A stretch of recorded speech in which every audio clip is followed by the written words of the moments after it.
नमस्कार all of you, welcome to Shikhar Hindi shorthand channel. Dictation पसंद आए तो लाइक करें, चैनल को सब्सक्राइब करें और बेल आइकन पर क्लिक करें जिससे आने वाला नोटिफिकेशन आपको टाइम पर मिल पाए। डिक्टेशन से रिलेटेड कोई भी सजेशन देना हो तो प्लीज़ कमेंट बॉक्स में लिखिए और हमारा टेलीग्राम चैनल ज्वाइन कर लीजिए जिससे मैटर की PDF और आउटलाइन आपको टाइम पर मिल पाए। डिक्टेशन स्टार्ट होगी आफ्टर 3 सेकेंड। स्टार्ट। गैर निष्पादित संपत्तियां, NPA और फंसी हुई कर्जों का बढ़ता बोझ, अनेक बैंकों के मूल्यों में कमी तथा प्रबंधन से जुड़ी समस्याओं के कारण बैंकिंग प्रणाली में ठोस सुधारों की आवश्यकता लंबे समय से महसूस की जा रही है। स्टॉप। इस स्थिति को सुधारने के लिए केंद्र सरकार ने सार्वजनिक क्षेत्र के बैंकों को पुनर्गठित करने की प्रक्रिया शुरू कर दी है। स्टॉप। इसी क्रम में अर्थव्यवस्था को गति देने के उद्देश्य से वित्त मंत्री निर्मला सीतारमण ने वर्ष 2019 में घोषणा की कि भारतीय सरकार के स्वामित्व वाले 10 बैंकों का 4 तत्कालीन बड़े बैंकों में विलय कर दिया जाएगा। स्टॉप। बैंक विलय संबंधी इस निर्णय के पश्चात देश में सार्वजनिक बैंकों की कुल संख्या 18 से घटकर 12 रह जाएगी। स्टॉप। यह प्रक्रिया 1 अप्रैल 2020 से प्रभावी हो गई है। स्टॉप। पैरा। भारत में बैंकों का विलय कोई नई प्रक्रिया नहीं है, बल्कि देश में इसका एक लंबा इतिहास रहा है। स्टॉप। बैंकों के विलय की प्रक्रिया को समय समय पर देश और विदेश में बैंकिंग प्रणाली में सुधार हेतु अपनाया जाता रहा है। स्टॉप। सार्वजनिक क्षेत्र के बैंकों के विलय संबंधी इस निर्णय से जहां एक और विकासशील अर्थव्यवस्था की ऋण आवश्यकताओं को पूरा करने में सहायता मिलेगी, वहीं दूसरी ओर अन्य आर्थिक उतार चढ़ावों को झेलने तथा राजकोष पर अनावश्यक विकास हेतु संसाधन जुटाने की दृष्टि से सार्वजनिक क्षेत्रों में निर्भरता के बिना मजबूत निवेश और प्रतिस्पर्धी बैंकों के निर्माण में भी मदद मिलेगी। स्टॉप।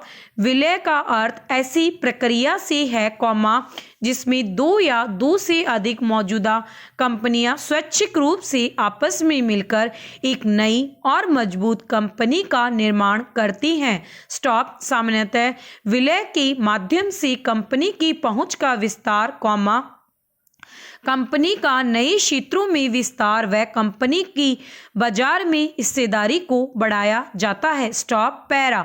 भारत में आधुनिक बैंकिंग की शुरुआत ब्रिटिश राज में हुई। स्टॉप। 19वीं शताब्दी के आरंभ में ब्रिटिश ईस्ट इंडिया कंपनी ने 3 बैंकों की शुरुआत की।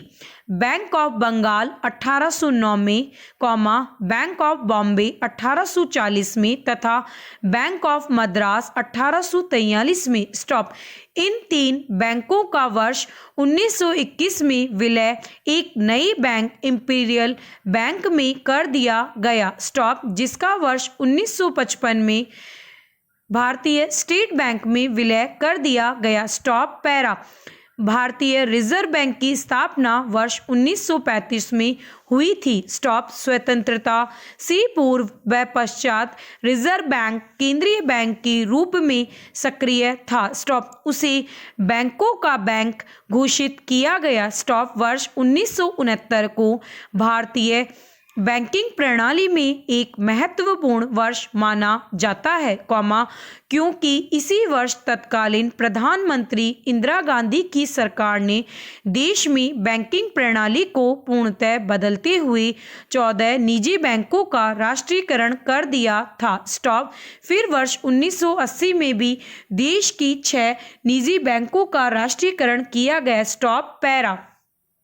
विलय के संबंध में वर्ष 1991 में घटित यह सुझाव दिया गया था कि भारत के बदलते आर्थिक परिदृश्य को ध्यान में रखते हुए देश में कुछ मजबूत सार्वजनिक क्षेत्र के बैंक होने चाहिए। स्टॉप। सार्वजनिक क्षेत्र के बैंकों के विलय को लेकर पिछले 10-15 वर्षों के दौरान कई समितियां गठित हुई। स्टॉप। लेकिन किसी भी सुझावों पर अमल नहीं किया गया। स्टॉप। वर्ष 2003 में भारतीय बैंक संघ ने बैंकों के विलय की रूपरेखा तैयार की। स्टॉप। पैरा। इसके बाद केंद्र सरकार ने तत्कालीन वित्त सचिव RS गुजराल की अध्यक्षता में एक उच्च स्तरीय समिति का भी गठन किया। स्टॉप।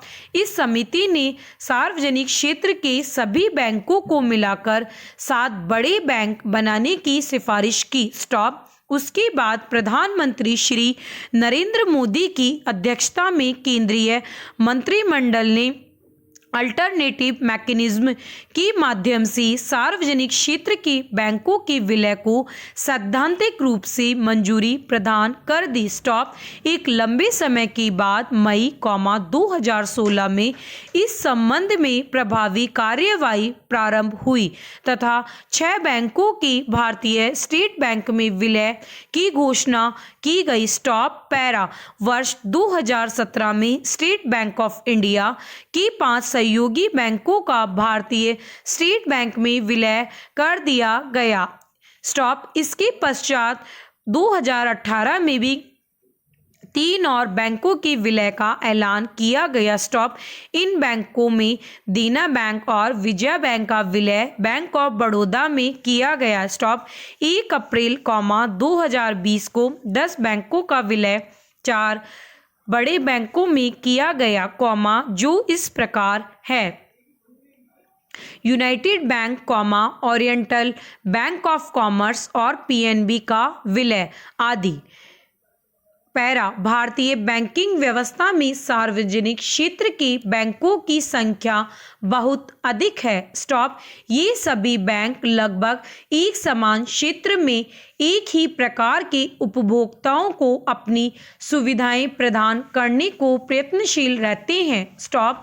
इससे जहां बैंकों के मध्य गैर जरूरी व अतार्किक प्रतिस्पर्धा वाले वातावरण का निर्माण होता है, वहीं इससे बैंकिंग गतिविधियों की लागत भी अधिक हो जाती है, जिससे सरकार पर बोझ बढ़ता है। स्टॉप। चूंकि भारत अभी उभरती अर्थव्यवस्था वाला देश है। स्टॉप। पैरा। अतः यहाँ ऐसे बड़े बैंक की आवश्यकता है, जो बड़े पैमाने पर कम जोखिम के साथ ऋण प्रदान करने में सक्षम हो। स्टॉप। भारत को वैश्विक सुपर पावर बनने के लिए बड़े बैंकों का होना आवश्यक है, जिसके लिए बैंकों का आपस में विलय एक अच्छा विकल्प है। स्टॉप। वैश्विक स्तर पर प्रतिस्पर्धी बने रहने के लिए विश्व स्तरीय पहचान बनाने के लिए बैंकों के प्रस्तावित एकीकरण या विलय का उद्देश्य मजबूत बैंकों की स्थापना करना है। स्टॉप। बैंकों के व्यावसायिक वाणिज्यिक प्रभाव को बढ़ाने, संसाधनों के एक ही स्थान पर होने वाले केंद्रीकरण की समस्या से निजात पाने, बाजार में होने वाली उथल पुथल का सामना करने में एवं सक्षम बनाने तथा वैश्विक स्तर पर होने वाले परिवर्तनों का सामना करने के लिए बैंकों का विलय की आवश्यकता होती है। स्टॉप। पैरा। बड़े बैंक, संसाधन जुटाने में छोटे बैंकों की तुलना में कहीं अधिक सक्षम होते हैं। स्टॉप। ऐसे बैंक संसाधनों के लिए सरकार पर अधिक निर्भर नहीं रहते। स्टॉप। अतः सरकारी निर्भरता नगण्य करने के लिए बैंकों के विलय की आवश्यकता होती है। स्टॉप। बैंकों का NPA नगण्य करने, बैंकों के एकीकरण द्वारा उनका पूंजी आधार बढ़ाने और विशाल परियोजनाओं के लिए अधिक कर्ज देने की सुगमता के लिए भी विलय की प्रक्रिया महत्वपूर्ण होती है। स्टॉप।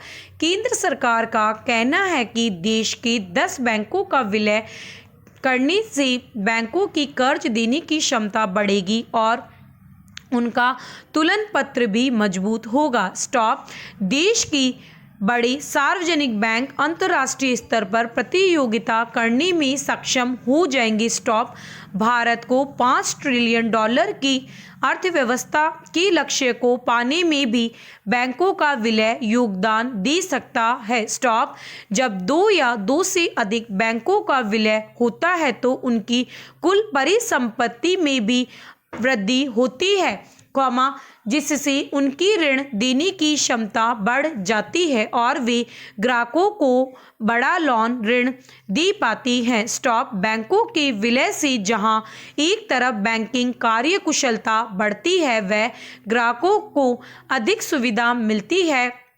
वहीं दूसरी ओर संख्या कम रहने पर इस पर नियंत्रण करना भी आसान हो जाता है। स्टॉप पैरा राष्ट्रीयकृत बैंक कर्मियों की विभिन्न यूनियनों का संयुक्त मंच United forum of bank unions बैंकों के विलय एवं एकीकरण का लगातार विरोध करता रहा है और इसे मुद्दा बनाकर समय समय पर हड़ताल का आह्वान भी करता रहा है। स्टॉप सार्वजनिक क्षेत्र के बैंकों को एकीकृत कर एक बड़ा बैंक बनाने की प्रक्रिया बेहद जटिल है। स्टॉप भारतीय स्टेट बैंक और उसके सहयोगी बैंकों में तकनीक, उत्पाद, नीतियां आदि लगभग एक जैसी थी तथा उनकी कार्यप्रणाली में समानता व एकरूपता थी। स्टॉप इसलिए उनके विलय में अधिक कठिनाइयों का सामना नहीं करना पड़ा, लेकिन सार्वजनिक क्षेत्र के अन्य बैंकों में ऐसा नहीं है।